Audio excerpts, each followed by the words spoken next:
Mesdames et messieurs de la presse, je voudrais saluer encore une fois toute la population de la province du Nord Kivu, parce que comme vous le savez, je m'étais rendu à Beni pour déplacer momentanément le quartier général du comité provincial de sécurité, et nous avons pu assister tous à une des grandes décisions de l'autorité suprême, notamment le déplacement du QG de l'état-major opération à Eringeti. Et nous sommes heureux qu'aujourd'hui, les militaires avec les troupes de la MONUSCO sont en train de pilonner les positions ennemies. Et les résultats sont très prometteurs. Mais si je tenais à m'entretenir avec vous aujourd'hui, c'est que j'ai constaté qu'il y a une chose dans la province, c'est qu'en même temps, on a la compassion envers la population. En même temps, on a la compassion avec les victimes des massacres à Beni. Mais en même temps, on fait encore le contraire. Or, nous tous, population du Nord Kivu, nous devrions vraiment avoir de la compassion envers la population de Beni, mais également à avoir de la compassion envers les familles des militaires qui sont laissées comme veuves et orphelines. Pour votre mémoire, depuis toutes les guerres CNDP, M23 et EDF, nous sommes à plus de milliers de militaires tués. Et lorsqu'on a un millier de militaires tués, ça veut dire un millier de veuves qui sont laissées.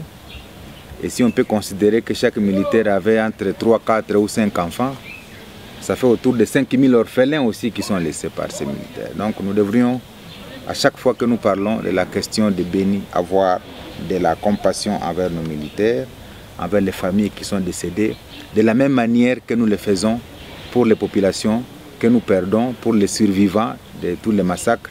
Ça redonnerait quand même de la morale à nos troupes militaires lorsqu'elles estiment que nous pensons à leurs familles qui sont restées. Nous devrions donc les encourager nos militaires sur la ligne de front, parce que lorsque vous vous rendez à Beni par exemple, vous trouvez qu'il y a des gens qui font des nuits entières dans des forêts, et 3, 4, 5 jours, 6 jours dans une forêt où peut-être il n'y a pas d'eau, où difficilement on accède à l'eau, à la nourriture, mais malgré ça, on se donne pour la nation. Et quand on voit des gens en train de crier sur nos militaires, que nos militaires ne font rien, c'est quand même des discours qui sont révoltants. Alors, la province Nord Kivu traverse ces moments les plus difficiles actuellement. Vous savez que nous faisons face à des défis. Il y a dans la partie sud les FDLR, les groupes armés, notamment dans les Massissi. À Kichanga récemment, il y avait des problèmes, mais ça n'empêche à notre commandant des opérations Sokola 2 de devoir mettre les bouchées doubles pour sécuriser tant soit peu les populations dans les environs d'Empati, partout où même la police avait décroché. Et donc dans la partie sud, les opérations se mènent normalement. Il y a eu un temps où en Ngungu, dans la partie sud-ouest de Massissi, il y avait des policiers qui étaient tués.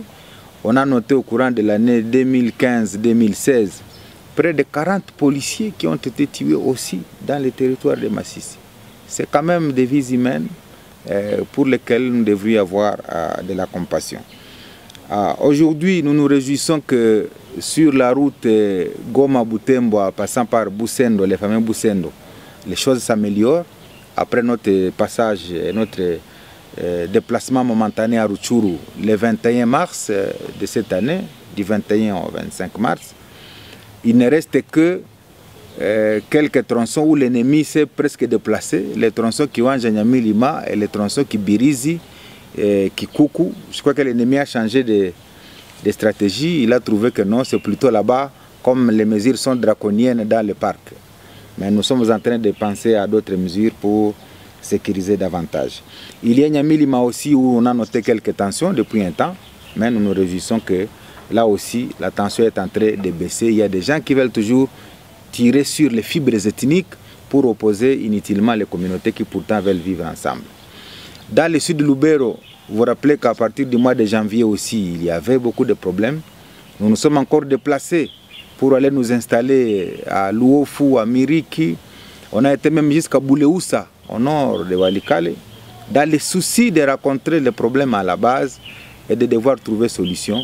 Et je pense que même dans le sud de Lubero, les tireurs de ficelles qui voulaient voir les ethnies s'affronter, je crois qu'ils n'ont pas eu gain de cause parce que grâce à l'accompagnement de tout le monde, le gouvernement central notamment, qui a dépêché 2 ministres nationaux, son Excellence Banamouere, son Excellence Jeanne Seroufouli, nous avons pu calmer la tension et aujourd'hui, dans le sud de Lubero, nous pouvons nous réjouir que les choses vont normalement.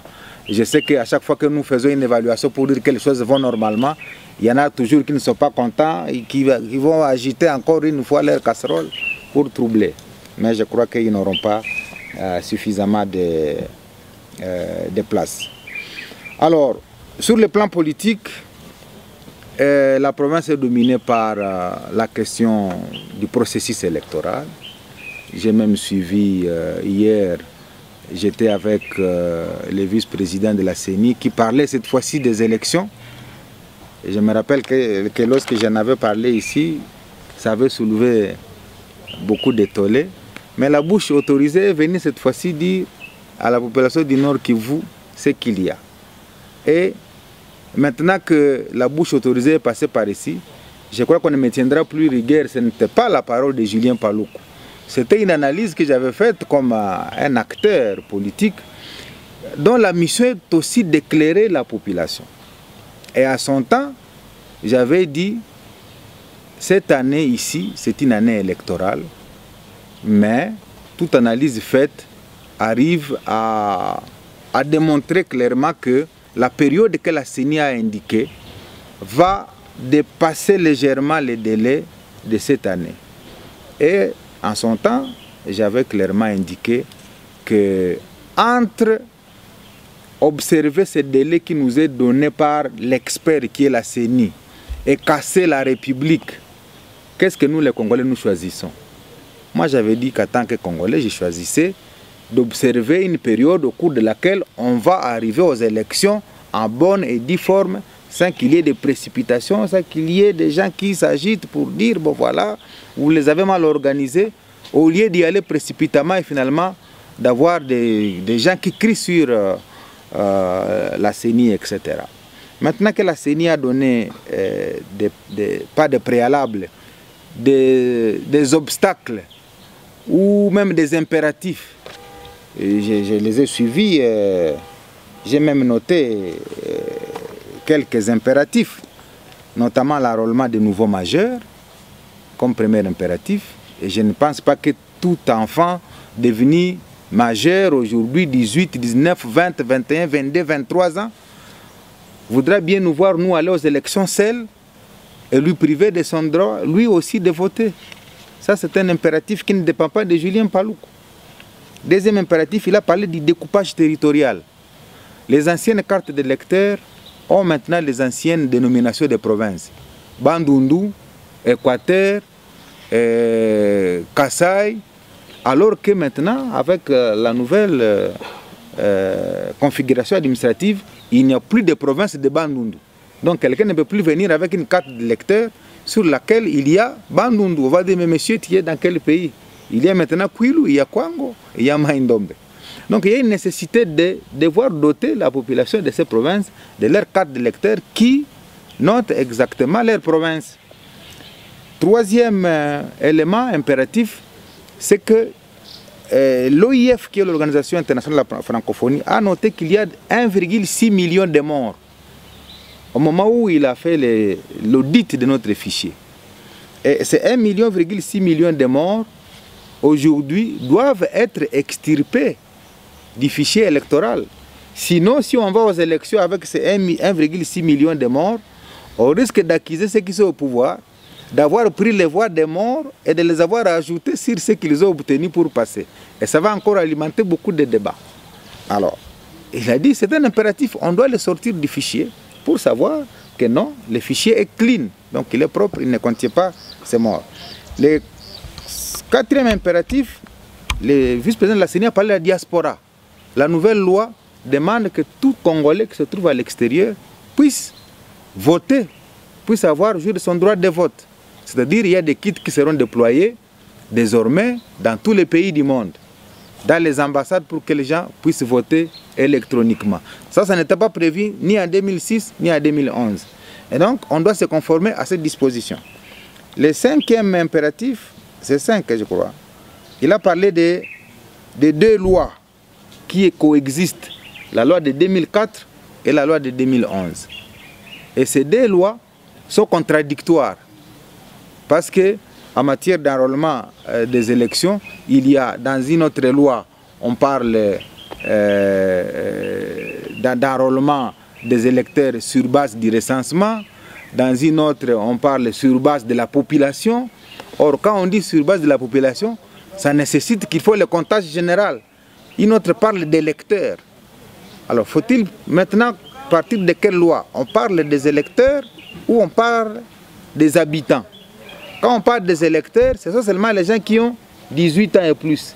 Quand on parle de la population, ce sont les gens qui ont 0 ans jusqu'à l'éternité. Un autre préalable, ce sont les déplacés internes et externes.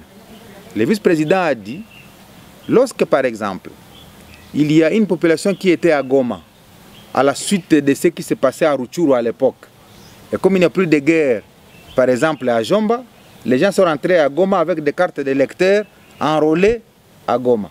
Au terme de la loi, on ne peut être électeur que dans les bureaux où on a été enrôlé. Or, tous ces déplacés internes qui se sont fait enrôler à Goma, qui sont déjà rentrés chez eux, seront privés d'aller aux élections si on ne fait pas la révision du fichier, parce qu'ils vont détenir les cartes de là où ils n'ont pas été enrôlés. Et donc, ils ne seront pas électeurs. Donc, ils seront aussi exclus des élections prochaines. Et donc, c'est un préalable pour qu'eux aussi soient enrôlés, si on peut le dire ainsi, là où ils sont, pour qu'ils soient désormais électeurs et votants. Le vice-président de la CENI a évoqué le problème du kit, ou des kits qui ont été volés ici. Des cartes ont été distribuées ici comme des cacahuètes, parce que les kits ont été volés à Rutshuru. Il y a des gens qui entrent au Congo avec des cartes. Est-ce que devons-nous laisser ces gens venir aux élections avec les fausses cartes? Et ici d'ailleurs la population du Nord Kivu sera la première à dire non. Il faut qu'on puisse checker toutes ces personnes qui ont des cartes obtenues frauduleusement pour qu'on les sorte d'ailleurs. D'ailleurs en 2005 je crois ou en 2006, il y a des gens qui avaient été arrêtés lorsqu'on les avait trouvés avec des fausses cartes. Et donc nous nous attendons, parce que la nouvelle loi qui est en train d'être votée à l'Assemblée, il y a une disposition qui demande à la CENI d'apprêter, qui va se présenter, voulant obtenir la nouvelle carte sur base de l'ancienne, qu'on vérifie si la carte qu'il présente est la bonne ou la mauvaise. Si c'est la mauvaise qu'il a obtenue frauduleusement, on met la main sur lui et on remonte la filière pour qu'on sache comment il l'a obtenue. Et donc c'est un impératif qui n'est pas de Julien Paluku encore une fois, un impératif que tous nous avons avec nous. Il y a un autre impératif, c'est le changement de statut. C'est-à-dire, il y a des gens qui ont changé de statut, qui étaient soit non électeurs hier, qui sont devenus électeurs aujourd'hui, ou qui étaient électeurs hier, qui sont non électeurs aujourd'hui. C'est un exemple. Le chef de l'État a retraité les généraux. Quand on retraite un général, donc il peut facilement réaccéder à la vie civile. À l'époque où il était général, il était interdit de vote. Mais maintenant qu'il a été retraité, il choisit d'être un homme politique, eh bien il faut qu'il ait sa carte d'électeur. Donc il faut que tous ces gens soient recensés. Il a évoqué un autre élément, ce sont les doublons. Dans les fichiers de 2011, on a noté 400 000 doublons. Donc les gens qui se sont enrôlés 2-3 fois à gauche, à droite. Si on entre aux élections avec ces doublons-là, il y a des risques qu'on acquise encore un camp pour dire non. Lui a pris les voix de tous les doublons, il se les a ajoutés pour avoir beaucoup plus de voix que tel. Et ça va constituer un problème. Et donc pour moi, ayant suivi ces explications-là, j'ai tenu à pouvoir également partager avec encore une fois la population du Nord Kivu pour dire, je pense qu'il y a nécessité qu'on écoute la commission électorale nationale indépendante, qui est notre expert, qui nous conseille en disant, vous les acteurs politiques, vous voulez aller aux élections les bonnes, mais si vous voulez y aller, eh bien voici moi ce que je vous demande de faire et accordez-moi 16 mois, 18 mois pour que j'arrive à vous produire les très bonnes élections qui ne vont susciter aucun débat. Et les gens disent non, nous allons aller le 26 mai dans la rue pour protester, pour contester. C'est la raison pour laquelle j'ai tenu à parler à toute la population de Nord Kivu pour dire que ce matin j'ai reçu 3 lettres de 3 maires, les maires de Beni, les maires de Butembo et les maires de Goma, qui avaient reçu la demande des organisations politiques qu'on appelle G7, qu'on appelle Front Citoyen et qu'on appelle Dynamique de l'opposition. Ces 3 structures ont écrit aux 3 maires et les 3 maires leur ont réservé la suite ci-après. C'est que ces structures ne sont pas connues politiquement et le ministère de l'Intérieur qui a été consulté a dit que ni les G7, ni les Fronts citoyens, ni la dynamique ne sont pas légalement constitués. Parce que chez nous, au terme de la loi qui porte organisation des partis politiques, pour opérer comme acteur politique dans ce pays, il faut bénéficier d'un arrêté de fonctionnement du ministre de l'Intérieur. Les partis politiques qui ont ces arrêtés-là, eh bien, ils fonctionnent normalement. Mais G7, Front citoyen et Dynamique de l'opposition sont des structures qui sont dans les pensées des gens, mais qui au terme d'un État qui se respecte n'existe pas. Et donc celui qui n'existe pas ne peut pas demander aux gens de faire une manifestation. Encore qu'il y ait une mauvaise interprétation de l'article qui parle de manifestation. Les régimes d'information conditionnent cette information au respect de la loi. Ce n'est pas que quand vous avez fini par informer, donc tout individu va se lever un matin, il dit moi je vais occuper les ronds-points Signers, c'est fini, je vous ai informé. Non, on n'est pas dans un État voyou ou une république bananière. Donc même les régimes d'information au terme de la Constitution s'organisent conformément à la loi. La loi doit organiser comment les manifestations doivent être faites. C'est-à-dire, on ne peut pas se lever un matin, on dit nous allons bloquer la route de l'aéroport, comme ça tous les passagers qui devaient aller avec CAA ou Congo Airways ne vont plus voyager parce que vous bénéficiez d'une loi qui vous dit que vous avez la liberté de manifester. Non. L'autorité qui gère doit voir si elle peut vous accorder là où vous voulez pour ne pas gêner aussi la liberté des autres. Parce qu'il ne faudrait pas que les gens pensent que les libertés sont supérieures à toutes les autres libertés. Il n'y a pas de liberté supérieure à une autre. Donc, je tiens ici à confirmer la décision des 3 maires qui viennent d'interdire le 26 mai ce que l'on a appelé ici manifestation dans les 3 villes. Et comme gouverneur, j'insiste maintenant pour élargir cette interdiction sur l'ensemble de la province du Nord Kivu. Pourquoi? D'abord parce que ces structures n'existent pas légalement.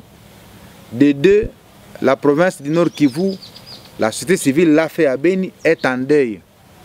Dans la tradition de la province du Nord Kivu, on ne pleure pas les gens dans la rue. On ne pleure pas les gens en manifestant. Dans nos traditions, lorsque vous avez perdu vos gens, vous vous recueillez à la maison, soit vous allez à l'église, et là, vous implorez le Seigneur pour qu'il accueille les âmes de ceux qui sont partis. Jamais dans nos traditions, on a demandé de pleurer les gens dans la rue en train de marcher. C'est contraire même aux pratiques et aux bonnes mœurs de nous comme population du Nord Kivu. Donc je voudrais insister sur cela, que toute manifestation dans une province où nous sommes en deuil, toute manifestation dans une province où nous sommes en guerre, contre les FDLR dans les Massissi, Niragongo, Rutshuru, Walikale, contre les EDF à Beni, nous ne pouvons pas tolérer qu'il y ait des gens qui viennent saboter les efforts qui sont menés. Nous n'avons pas de moyens à utiliser pour disperser les gens. Nous avons des moyens à concentrer sur la ligne de front pour acheter la nourriture aux militaires, pour acheter les médicaments aux militaires blessés, pour acheter tout ce qu'il faut comme logistique à tous ceux qui sont sur la ligne de front. Et nous pensons que cet appel vaut pour tous ces hommes et femmes qui ont pensé qu'ils peuvent commencer à pleurer nos morts en invitant à l'incivisme fiscal.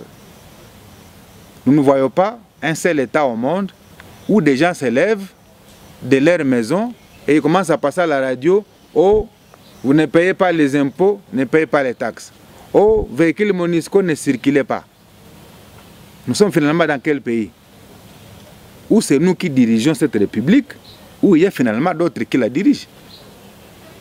Je voudrais m'adresser particulièrement à ceux qui ont fait ces messages à Beni. Il n'y a aucune personne qui peut interdire à une institution comme les Nations Unies de devoir circuler. Il n'y a aucune personne qui peut interdire à l'État congolais de recouvrer ses impôts et taxes. Ces mêmes personnes veulent que les militaires mangent, que les militaires aient des munitions, que les militaires aient de la nourriture et des médicaments. Mais ces mêmes personnes veulent qu'on interdise à l'État de recouvrer ses moyens pour avoir ces munitions que les militaires utilisent sur la ligne de front. Mais c'est contradictoire. Et donc nous mettons en garde tous ceux qui pensent qu'ils peuvent se lever de leur maison et commencer à dire, ils en appellent à l'incivisme fiscal. C'est constitutionnel. La Constitution donne à chaque citoyen de devoir payer ses impôts. Et donc, celui qui ne paye pas ses impôts viole la Constitution. Alors, toute personne qui va penser qu'il est en train de militer pour la Constitution, en invitant les gens à violer la Constitution pour ne pas payer les impôts, l'État va s'occuper de lui. Dans la province Nord Kivu, je me rends compte que les gens, finalement, ils veulent trop blaguer avec l'État. Tout le monde se lève, il fait du n'importe quoi. Bon, non, moi je me lève et je dis, MONUSCO ne circulait pas. Mais vous êtes devenu qui? Hein? On se lève, oh, non, là-bas, ne payez pas. Vous êtes devenu qui pour que on ne paye pas les impôts de l'État? Donc je tiens à donner ce message très fort à toutes les personnes qui estiment qu'ils vont remplacer l'État, qu'avant qu'ils ne remplacent l'État, l'État existe.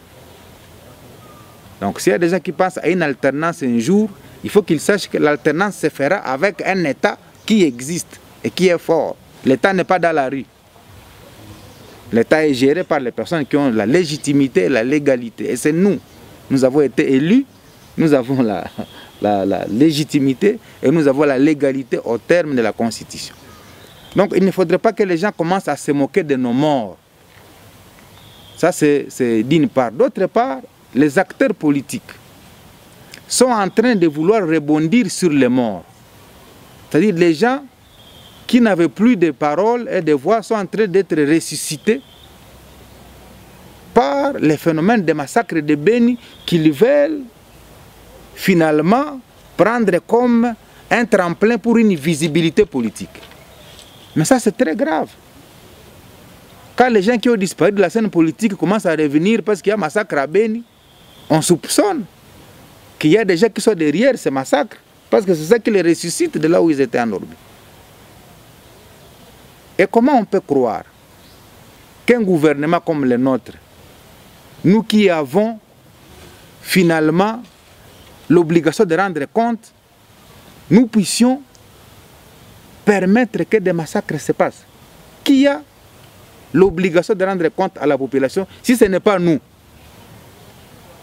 Tous ces messieurs qui ne sont pas au pouvoir, acteurs politiques ou quoi, ils ont que l'obligation de rendre compte à la population.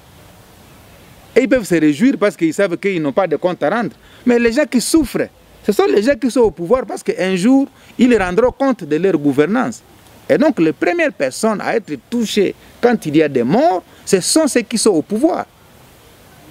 Parce que c'est des éléments qui sont en train quand même de devoir leur enlever un certain honneur. Parce que quand on est dirigeant, c'est pour avoir l'honneur.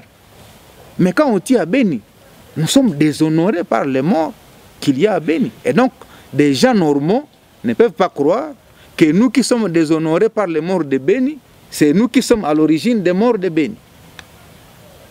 C'est ce que j'appelle des acteurs politiques qui rebondissent sur les morts, qui sont ressuscités par les morts. Et ça, je considère que c'est malhonnête pour les acteurs politiques de venir rebondir sur les morts de Beni, au lieu de dire, vous gouvernement, voici ce que vous devez faire pour qu'on arrive à mettre fin à ces massacres. L'objet de récupération politique pour se moquer de nos morts, parce que dans la tradition, nos morts sont sacrés, nous devons les respecter, nous devons les enterrer avec honneur, nous devons les pleurer dans la dignité.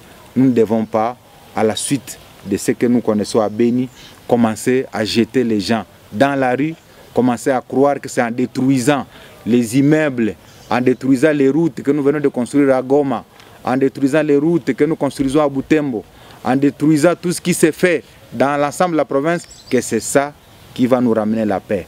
Les forces armées sont résolument engagées à mettre un terme à toutes les menaces qui pèsent sur la province, FDLR, EDF, Maïmaï et tous ceux qui sont assimilés aux groupes armés. Et j'invite la population du Nord Kivu à s'associer à nos forces armées pour que cette lutte que nous menons de façon commune arrive à son terme et que demain, les sourires traditionnels des enfants du Nord Kivu reviennent sur nos visages, reviennent sur nos lèvres, que les gens disent que finalement, c'est avec nos efforts ensemble que nous sommes arrivés à ces résultats. Voilà le message